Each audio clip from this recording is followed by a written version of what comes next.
held his brother as the life drained out of his body. He was sad, but the reward was worth the betrayal. He held his breath, waiting for the rush of power. He waited and waited. It never came. This didn't make any sense. The tale told through all their generations mentioned that the gift of sight was to be passed down to the next in line. Then it dawned on him. He wasn't next. His eyes protruded from his sockets as he stared at his blood-stained hands. He had done all of this for nothing. If he was not next in line, then who was? Several miles away, the life of a man in a prison cell changed forever. Prisoner 314 was jolted from sleep. A quick, cold quiver ran down his spine, and his head thumped. He felt like something foreign had invaded his mind and body. He was right. Gray walls surrounded him as he sat at the table in the middle of the interrogation room. The years had not been kind to the walls. Oil stains and watermarks marred its surface. A cockroach scrambled down the wall. That was all he could focus on to take his mind off the raging headache. Behind the mirror, an interesting conversation took place. "Is this the nut job everyone is talking about, Warden? I heard he confessed to dozens of murders and he can't keep his mouth shut." "Yes, he is. We've had officers from the FBI, CIA, all the acronyms. All of them have had a crack at him. His intel's quite reliable. But Advocate Patel, we really don't know what to do with him. Arrest him, of course. Since he's already here, let's slap him with a few more life sentences. That will do." "We can't do that. Half of the murders and crimes he's confessing to happened before he was even born." "Wait, what?" A cloud of silence descended on the room. At some point in our lives, most of us think, if only I knew then what I know now. Imagine if you had an older version of you, whispering into your ear, telling you what to do and what to avoid. All your if-onlys gone. The Moa family was truly blessed or cursed, depending on who you ask. It all started when the most unsophisticated and uninspiring person one can ever meet picked up a stone from the ground. And then he remembered. He remembered everything.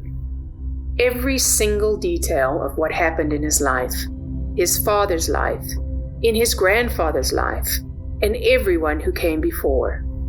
He remembered the pain, the joy, love, and loss as if it had happened to him. He told anyone who gave him the time of day about what he saw. Of course, no one in their right mind believed him. It drove him mad. One day, when he'd had enough of the noise in his head, he stepped off the edge of a 13-story building and fell to the ground. As he hit the pavement, the last thing he heard before the lights went out was screams of the frightened bystanders and the noise of his bones fracturing into many pieces. It was terrifying, but it made the voices stop. It was over, or so he thought. As soon as the life left his eyes, his 12-year-old son collapsed on his kitchen floor. This surely should have destroyed him were it not for his overbearing mother. She stopped her son from unraveling as he came to grips with the alien that had invaded his mind. She did everything in her power to ensure that her son did not turn into the man she had, unfortunately, procreated with, delving into the art of meditation and hypnosis to ensure his mental stability. He thrived. That was the beginning of an intergenerational empire. Given the unlimited possibilities that came with this gift, one would think the Moa family would do something meaningful, maybe become surgeons with unlimited generational knowledge. Every medical diagnostic and error imaginable would be put and locked into memory. The potential for good was limitless. But no, the Moas wanted to be the biggest and baddest family on the block. They became enforcers for the mob. It's hard to get caught by the police if you have hundreds of years of experience evading capture. At some point in history, they became tired of being enforcers and took over the mafia. It was a well-built house of cards. None of the Moa's sons thought it would be tipped over by an illegitimate child no one knew of, conceived through a secret love affair. Prisoner 314 buried his head in his hands. He cracked a smile. When it first got him, he was a little confused, but it really didn't take long for him to figure out what was happening to him. Everyone thought he had lost it, but there was method to his madness. He remembered the last face that his father saw, the face of his father's killer. How could a brother do that? Such a biblical betrayal. He knew his uncle's face. He knew the family business.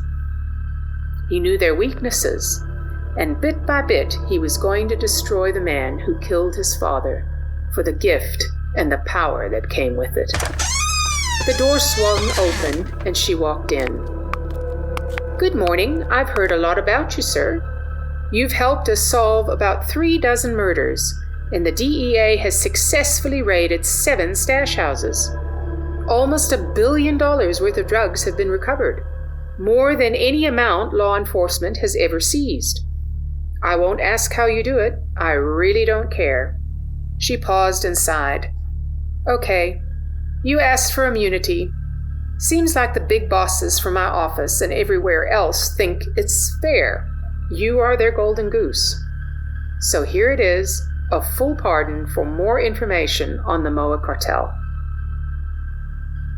He took the pen and signed the document that freed him from past sins. "Thank you, ma'am. I still have a lot more to say." He opened his mouth and confessed, not to his own crimes, but to those of his father and father's father. As their puppet master, the police would destroy the empire his uncle coveted enough to kill for, along with everything his uncle loved and desired. Oh, he was going to burn it to the ground, and from its ashes rebuild it in his own image. Not to avenge his father, of course. He cared less if that old man lived or died. He just wanted the power for himself. It seems greed ran in the family.